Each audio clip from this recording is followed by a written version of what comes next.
Dans la première partie, on a suivi l'ascension exceptionnelle d'Antoine Dupont, depuis son club de village dans le Gers, jusqu'à atteindre les sommets du rugby français et européen avec le Stade Toulousain. Match après match, il impressionne, soulevant les trophées les uns après les autres et empilant les distinctions individuelles, jusqu'à cette consécration ultime en 2021, lorsqu'Antoine est élu meilleur joueur du monde. À 26 ans, il a déjà tout gagné, ou presque, car il n'a toujours pas remporté le moindre titre avec le 15 de France. Il rêve donc, en tant que capitaine, de décrocher ce titre qui échappe aux Bleus depuis désormais 12 ans, soit la plus longue période de disette de l'histoire pour le 15 de France. Et le tournoi Destination 2022 qui se présente est une nouvelle opportunité pour la génération Dupont d'enfin réparer cette anomalie. Après être passé tout près du sac lors des 2 éditions précédentes, le tournoi Destination 2022 doit être celui de la reconquête, pour une équipe qui ne cesse de monter en puissance, année après année. Et ce tournoi débute bien. Les Français imposent leur jeu lors de la réception de l'Italie. Mais dès la 2e journée, c'est avec l'Irlande que la France croise le fer. Une épopée qui, on l'espère, interviendra et se conclura sur un titre derrière lequel l'équipe de France court depuis maintenant 12 ans dans le tournoi. Des fixations, les déblayages sont efficaces. Quel début de match des Bleus avec Eltama qui attaque la ligne. Il pousse les bras. Le chef-d'œuvre d'entrée et l'essai d'Antoine Dupont après seulement 1 minute de jeu. Quel mouvement merveilleux des Bleus. Oh, attention dans l'axe Van der Fleer, oui, qui finit dans l'embut de l'équipe de France. Ce sont les Irlandais qui impriment leur rythme là dans ce début de 2e période. Il est passé au près. Il inscrit un 3e essai irlandais sous les poteaux. Ah, bel effort. Ouais, tout de suite. Zidenois avec Antonio maintenant. À 7 mètres de la ligne. Aïe. Oh, il a été emporté. Allez, loin, Romain. C'est fait, les Bleus. La France résiste au mental au retour des Irlandais. Cette année, cette équipe semble animée par quelque chose de plus grand et le démontre sur le terrain.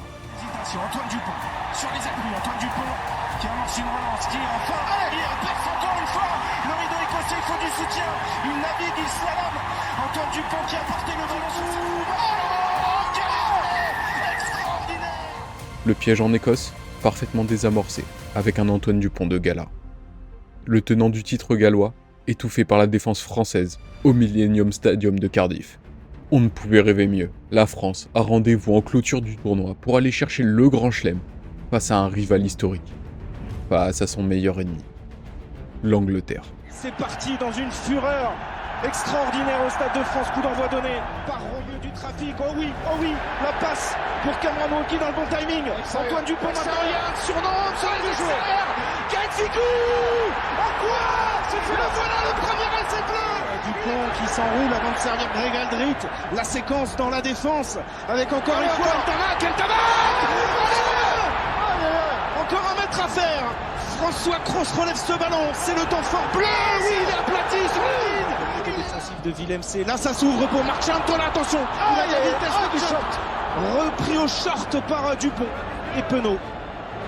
Lowes, Jamie George, Marcus Smith dans le jeu pour Daly. Là, il y a du décalage. Stewart face à Villiers. L'essai en coin. Allez, voilà, les sorties dans le rythme, encore. T'as aussi Fénois en puissance. Il est stoppé par Marchant. Aldrit encore lui dans l'axe. Le relais maintenant d'Antoine Dupont intérieur. Oui, Antoine Dupont. L'essai sous les poteaux. Le gang des Gersois frappé. Antoine Dupont libère le Stade de France. Le 15 de France est de retour au sommet. 12 ans après, les Bleus remportent le tournoi Destination et le 10e grand chelem de son histoire. À l'heure de jeu, alors que les Anglais ont encore la France à portée de tir, Antoine Dupont surgit, au soutien, à l'intérieur. Il marque l'essai du Grand Chelem. Le stade explose. La France est libérée. Elle remporte son premier titre depuis 12 ans. Un titre qui récompense tout le travail effectué par Fabien Galtier et ses hommes depuis plus de 2 ans. Durant le tournoi, Antoine a lidé son équipe sur le terrain, mais aussi dans les vestiaires, multipliant les prises de parole. Le coaching qu'ils vont faire, les mecs qui vont rentrer, on leur met de la vitesse, on lâche pas. Même si ça va être dur, on va s'appuyer, on sait qu'on va récupérer le ballon parce que sur le jeu au sol, parce que sur la montée défensive, on est meilleur. Dans la tête, on lâche pas, jamais. Allez. C'est juste une chose, ils ont demandé à recevoir le coup d'envoi, c'est pour venir nous taper dessus là. Je crois qu'on va faire comme le week-end dernier, on va sécher dessus. On renvoie, on retape loin et on leur montre dès le début c'est fini, que c'est pour nous maintenant. Que c'est pour nous et on ne lâche plus, Et c'est en réel chef de troupe qu'il soulève le trophée. Il entre ainsi parmi la liste des très grands capitaines à avoir mené le 15 de France à un grand chelem. Antoine Dupont ne redescend pas tout de suite de son petit nuage. Il a enfin gagné avec son pays, il peut maintenant défendre ses titres en club, après le doublé réalisé l'an passé. Le départ de quelques cadres à l'intersaison donne encore plus d'importance à Antoine au sein des Rouges et Noirs. En Champions Cup, Dupont répond présent. Il qualifie Toulouse sur un essai décisif en 8e. En quart, les Toulousains frôlent l'élimination et arrachent finalement leur qualification au tir au but. Et ce succès in extremis les mène tout droit contre le Leinster, que les Toulousains retrouvent pour un choc des titans en demi-finale. Car le club irlandais et le Stade Toulousain sont considérés comme les deux plus grands d'Europe, par leur palmarès, mais surtout par le niveau qu'ils affichent ces dernières saisons. Deux géants, deux styles. En plus, cette confrontation a un parfum de France-Irlande, tant les deux équipes sont composées d'une multitude d'internationaux de ces deux nations. Le match est à peine lancé qu'Antoine marque un essai tout seul. Gibson par coup de pied contré par Dupont, magnifique. Et la relance de Dupont. Allez, Antoine, il est calme. Antoine Dupont qui va aller planter un essai en contre de près de 100 mètres. Incroyable. La réaction toulousaine avec son maître à jouer, le meilleur joueur du monde de la planète. Il est là dans les grands. Un signal positif, ce sera le dernier. À partir de là, tout le reste de la rencontre est à sens unique. Mais pas dans le sens espéré. Toulouse est broyé, physiquement, collectivement. Ce début de match, l'eau. Ouais, encore une fois, regardez la valise de Sexton, il y a du soutien ou pas, à gauche il arrive, il y a aussi un retour en défense sur Van der Fleer qui appuie quand même un plat. Il y aura un avantage avec le hors-jeu de Ntamak. Sexton est le 10e essai européen de l'eau. Et les Irlandais qui visent la barre des 40 points avec ce travers là de Keenan qui redresse la course et c'est imparable. Et monsieur Dixon met fin au supplice toulousain. Comme en 2019, les Toulousains ne peuvent rien faire face à la puissance du rouleau compresseur irlandais et abandonnent donc leur titre de champion d'Europe, acquis l'année précédente. Il reste le top 14, mais cette saison le stade n'est pas aussi impérial. 4e à l'issue de la phase régulière, qualifié, mais pas invulnérable. En barrage, La Rochelle est maîtrisée. Très rassurant, car les Rochelais viennent de décrocher un titre de champion d'Europe d'anthologie face au Leinster justement. Mais pour la première fois en phase finale de top 14 avec le stade, Antoine doit s'incliner. Son ancien club, le Castres Olympique, crée la surprise, réussissant à museler comme rarement le meilleur joueur du monde, par une défense exemplaire et un plan de jeu maîtrisé à la perfection. Le Stade Toulousain termine la saison sans trophée, sans même avoir atteint une finale. Et quelques mois après le Grand Chelem, Antoine Dupont retrouve le 15 de France. Nous sommes en novembre 2022, à un an de la Coupe du Monde en France. Charles Olivon, le capitaine historique de Fabien Galtier, est de retour. Mais le staff fait un choix fort. Le capitaine de cette tournée a été désigné, c'est Antoine Dupont. Le brassard reste sur le bras d'Antoine. Un signe de confiance et une responsabilité supplémentaire. Depuis qu'il a pris le lead, les Bleus enchaînent. 10 victoires consécutives, 9 nations battues. Au plus haut niveau international, c'est considérable. Toutes les grandes équipes ont chuté, ou presque. Il en reste 2, l'Australie et l'Afrique du Sud. Et ça tombe bien, elles sont toutes les deux au programme de cette tournée d'automne. Chose correctement à l'approche de la ligne d'en but. On est un tout petit peu en dehors des 22 mètres. Gelon. Voilà. Maintenant, il va falloir être propre là sur tous les gestes, hein, sur ballon en main, mais aussi au niveau des soutiens. Et c'est à ça qu'on juge une grande équipe. Jalibert allonge la passe pour Damien Penaud, 1 contre 1. Penaud le crochet intérieur, le raté. Oh oui, oh oui. La France s'impose in extremis face aux Australiens. Et après cette victoire, impossible de ne pas faire un parallèle avec l'équipe de France des débuts d'Antoine Dupont. Celle qui, même quand elle jouait bien ou était dominante, trouvait un moyen de perdre. Là, c'est tout l'inverse. Même quand l'équipe est bousculée, malmenée, mal engagée dans une rencontre, elle trouve une solution pour forcer son destin. La destinée des Bleus se poursuit justement au Vélodrome, face à la seule grande équipe, pas encore battue, ni même affrontée sous l'ère Galtier, l'Afrique du Sud, le champion du monde en titre.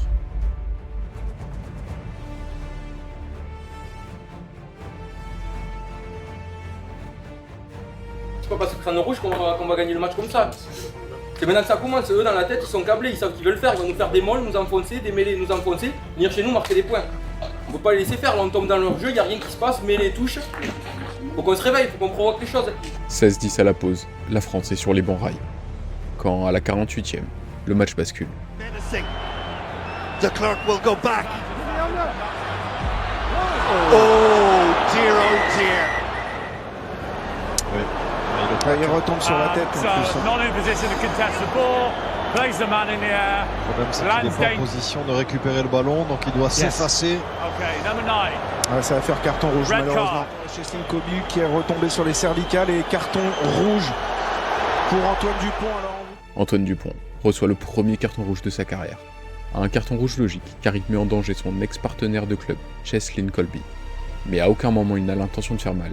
Simplement au mauvais endroit, au mauvais moment. Sans lui, les Springboks en profitent pour repasser devant. Les Bleus doivent mettre un nouvel essai pour l'emporter. L'équipe de France là sur ce lancement de jeu. Wookie qui jette un coup d'œil près de la ligne. Il reste quelques centimètres à faire. Allez être pression, patient, avantage en cours. Il a franchi la ligne. Il a bloqué. Ouais, c'est de la profondeur. Hey, il est servi par Lucu. C'est gagné. Elle est là, la 12e victoire consécutive de l'équipe de France face aux champions du monde.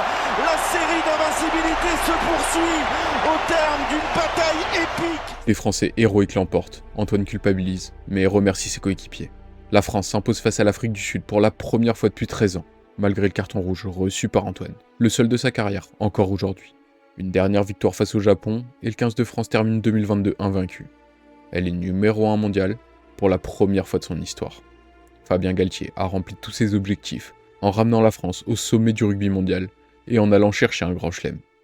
Tout cela est très bon augure dans la perspective de la Coupe du Monde 2023, dont la France n'est autre que le pays organisateur.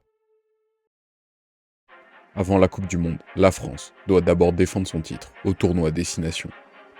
Ces dernières années, la compétition était plutôt ouverte, mais en 2023, 2 équipes semblent un cran au-dessus. Le coq et le trèfle.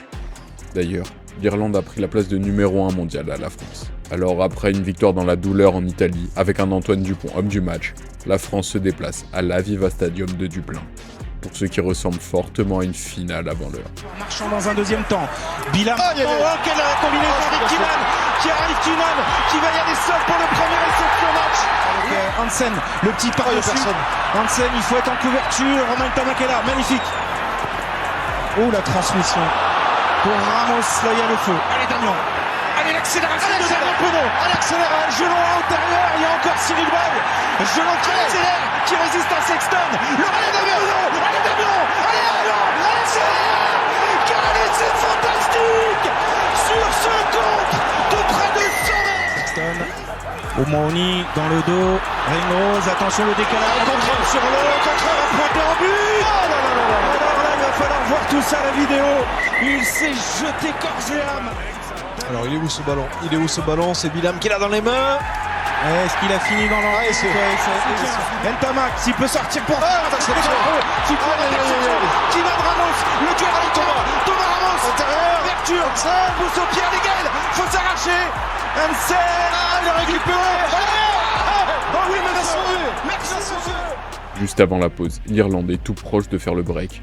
Antoine surgit pour sortir une action défensive qui fera le tour du monde.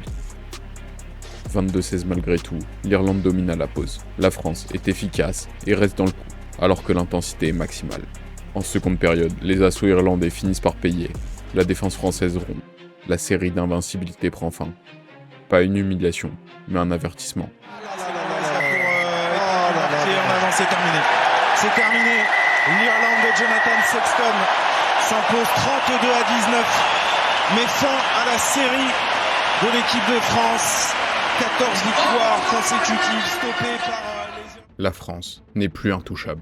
Pourtant, le tournoi n'est pas terminé. À domicile, les Bleus maîtrisent l'Écosse, puis le Pays de Galles. Solide, appliqué. Mais une dernière obsession demeure, car il y a un endroit où les hommes de Fabien Galtier n'ont toujours pas gagné. Twickenham, l'antre du rugby anglais. 82 000 places et près de 20 ans d'attente depuis la dernière victoire française en ces terres.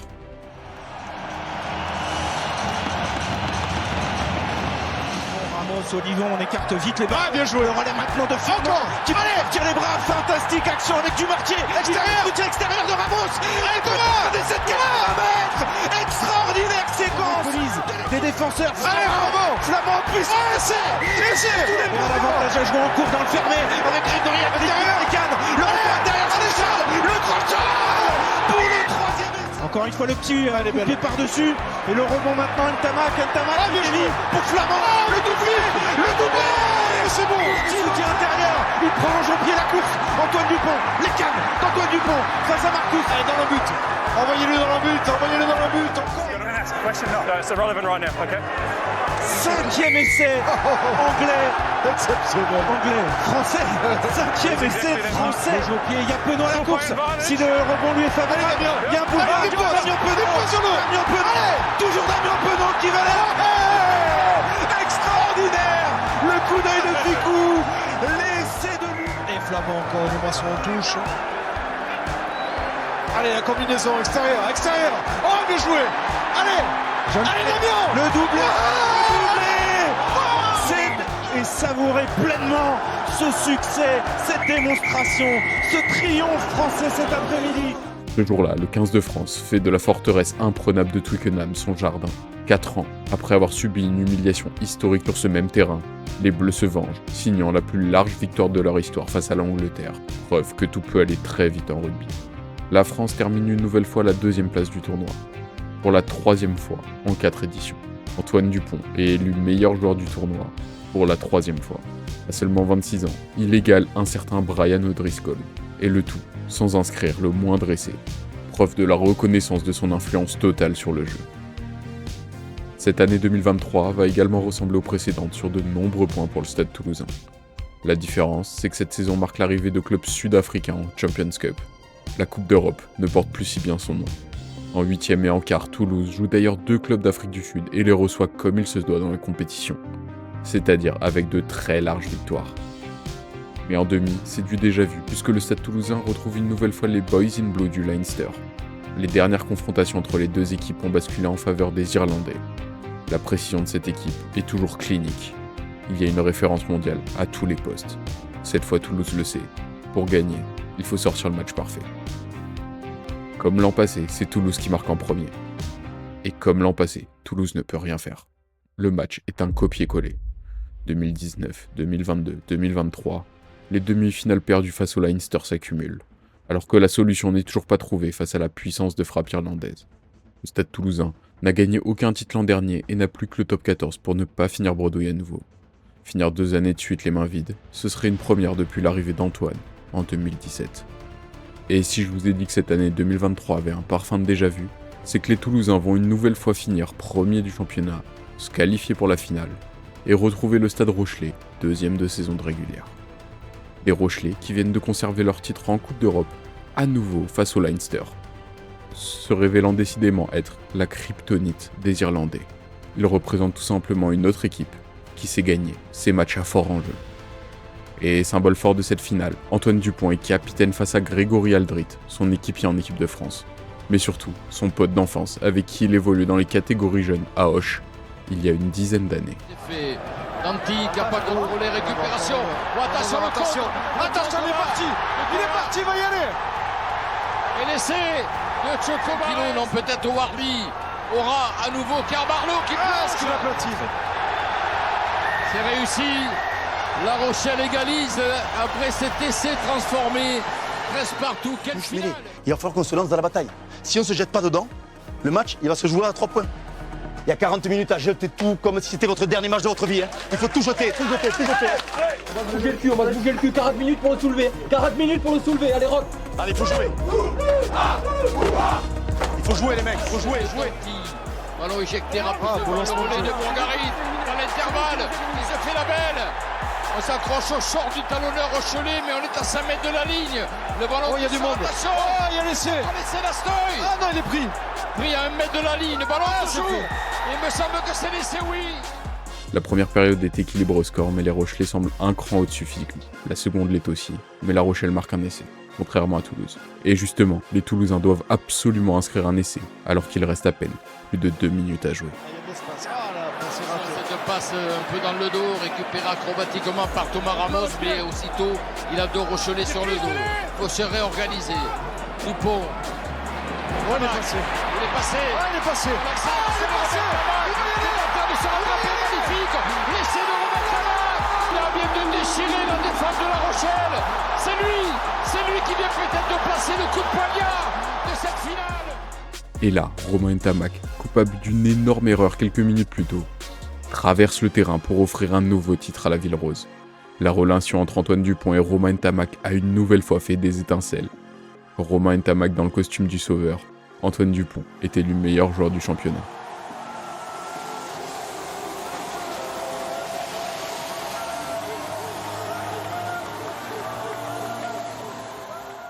Et après avoir fait le bonheur du Stade Toulousain, ils sont grandement attendus avec le 15 de France pour l'événement d'une vie, la Coupe du Monde de rugby à domicile en France. Une chance immense qu'ils attendent depuis de longues années. Oui, mais il y a un mais. Il y a une mauvaise nouvelle à partager, une mauvaise nouvelle pour lui, mais pour nous aussi. Donc on a l'information, donc on va y passer l'examen à Dax, donc il a le croisé éventuel. Donc c'est comme ça. Et il faut dire. Blessé, Romain est contraint de rester à la maison. Un énorme coup dur pour le 15 de France, qui ne pourra pas aligner la charnière la plus utilisée de son histoire et bénéficier de la complicité d'un duo d'exception. Antoine Dupont sera donc associé à Mathieu Jalibert, un autre 10 jeune et très talentueux, qui va rapidement être testé lors d'un premier choc.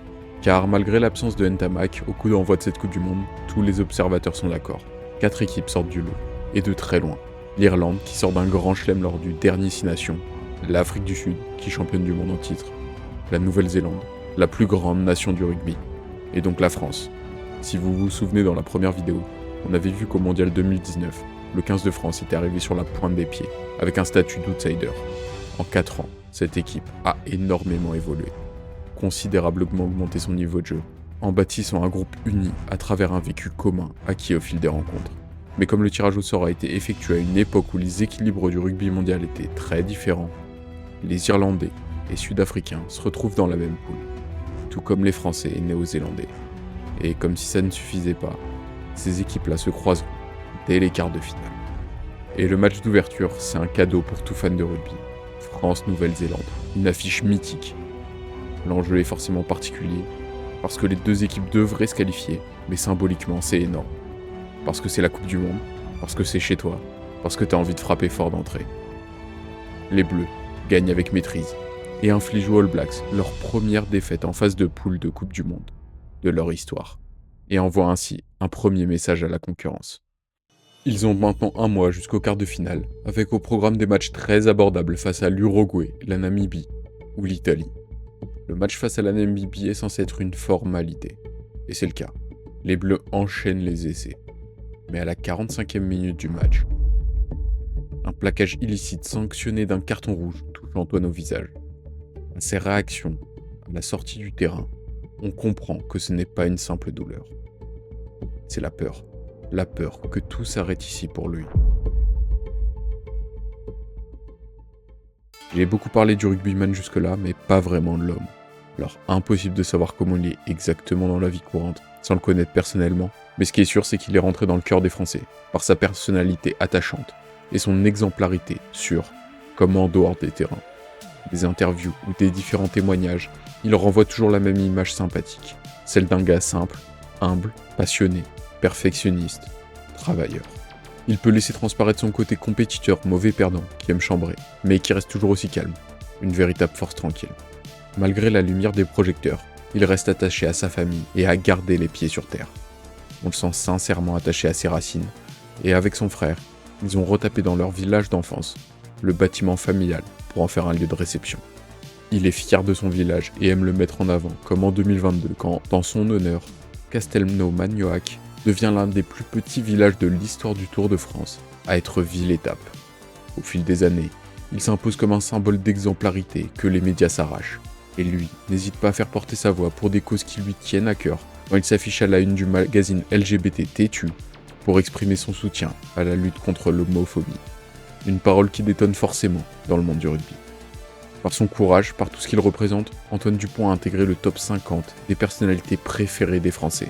Et forcément avec une telle image, les marques se l'arrachent pour la voir en effigie. On sent un petit côté businessman qui ressort de plus en plus ces dernières années. Même s'il fait toujours preuve d'une discrétion dans sa vie privée, sa popularité dépasse désormais largement le rugby. Et l'engouement autour du prodige toulousain lors de ce mondial est énorme. Si bien que quand le diagnostic tombe, fracture de la mâchoire et fracture du plancher orbital. Sa blessure prend des proportions médiatiques jamais vues dans l'histoire de ce sport en France.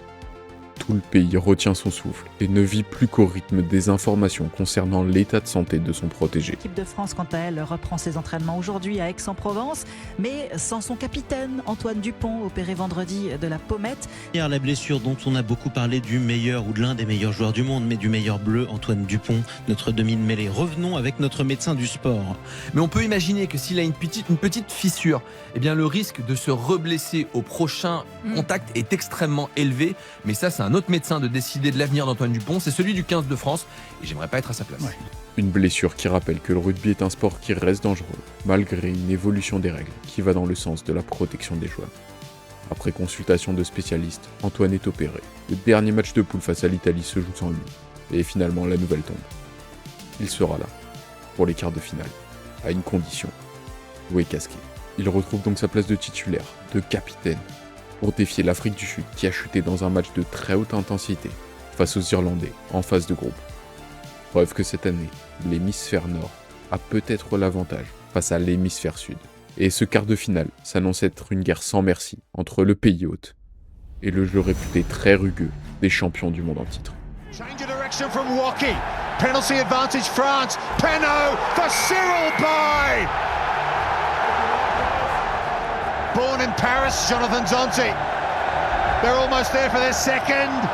It's been knocked down by Eben Etzebeth. That could be a yellow card against South Africa. Veteran number 8, kicked high. It's gone backwards, and look at Kurtley Arendse. Arendse's got space in front of him. And he will score for South Africa. High crossfield kick. Woki, but it's into the hands of Dealindi. Tummy and Dealindi still going the inside centre. South Africa looking for their second try. Reinach. France do get their penalty. And Dupont's going to play quickly. Antoine Dupont. Malvaca, he scores! Ramos. It's been charged down by Cheslin Colby. Yes, ball was out. The ball's out, says the referee. Good line speed from South Africa, and they've got possession. Here's Jesse Creel, puts it on the toe. Cheslin Colby, it sets up for him. Kicks from Antoine Dupont. Attacking kicks as well. Malvaca comes around the corner, the dummy from the hooker. Good tackle from Mel Herber, the tight head prop. Here's Dante. France are over the line, cheering for the score. Cyril Bay. Oh yeah, crown of the head too.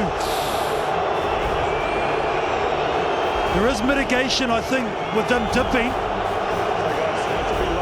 So it's a yellow card, it's foul play, and a review. Eben Etzebeth.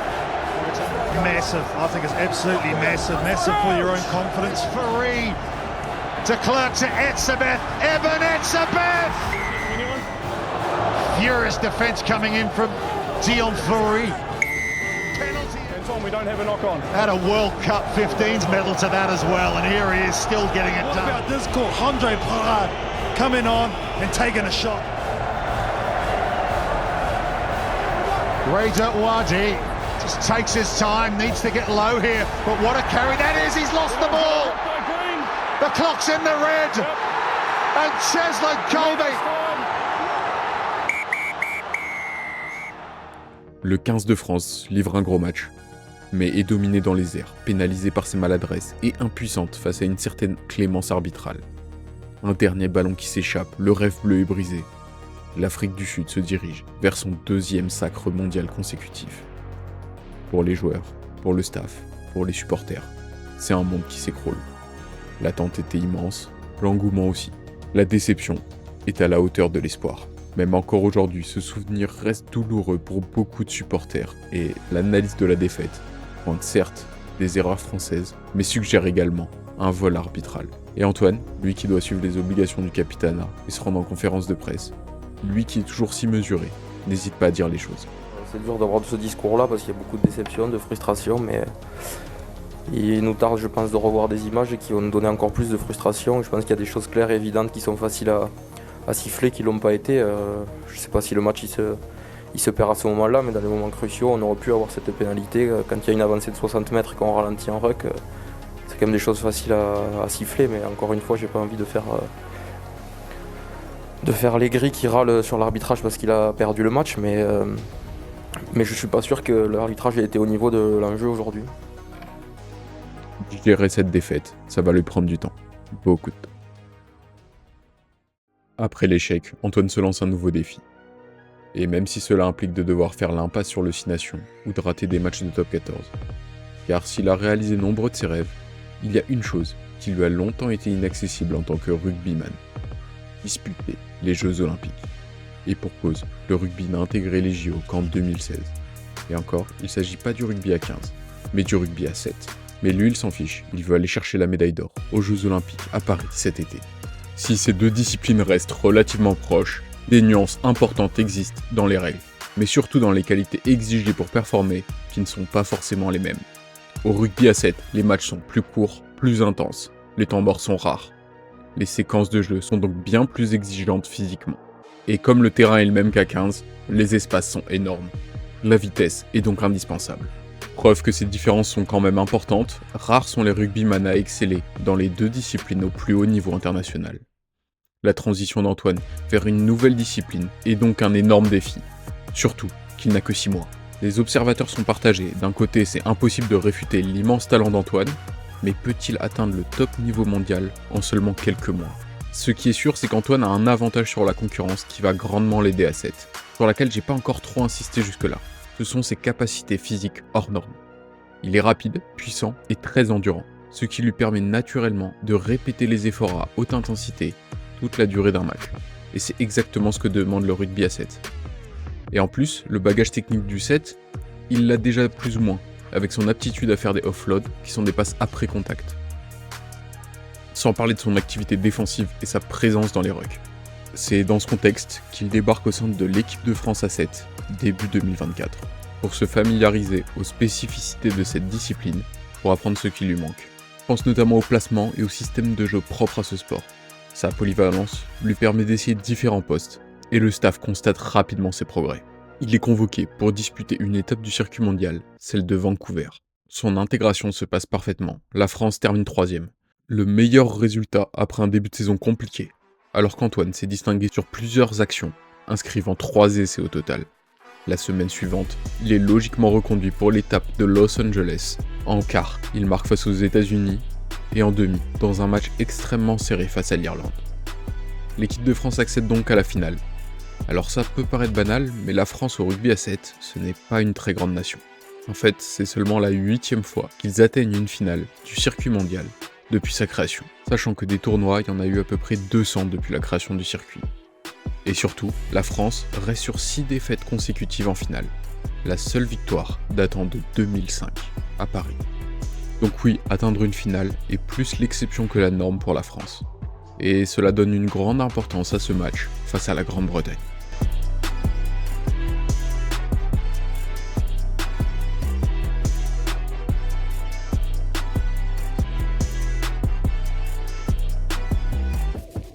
Les Bleus font honneur au maillot avec une victoire claire et nette 21-0, décrochant une victoire historique. En plus de ça, ils assurent leur place parmi les 8 meilleures équipes pour la grande finale du circuit qui a lieu à Madrid. En Espagne, comme lors des rendez-vous précédents, Antoine commence sur le banc et joue la deuxième mi-temps, et il impacte à nouveau les rencontres. Que ce soit en quart ou en demi, il se révèle encore décisif. En finale, les Bleus retrouvent l'Argentine, numéro 1 mondial. Calage, le raffut, et le voilà le premier essai de cette finale. L'embut le plus loin possible pour éviter le lancer d'Antoine Dupont, celui qui amène de l'énergie positive, disait Jérôme Daré, à cette équipe de France à 7. Allez, peut-être le deuxième essai des Français. On est à moins d'1 mètre de la ligne, Dupont, ballon écarté. Allez là-bas au large, oui, il y a le surnombre, le voilà, l'essai de... L'essai du ballon relevé, Antoine Dupont, le passe les bras, magnifique comment jouer, et l'essai qui tape en touche, la joie des Français, le sourire d'Antoine Dupont.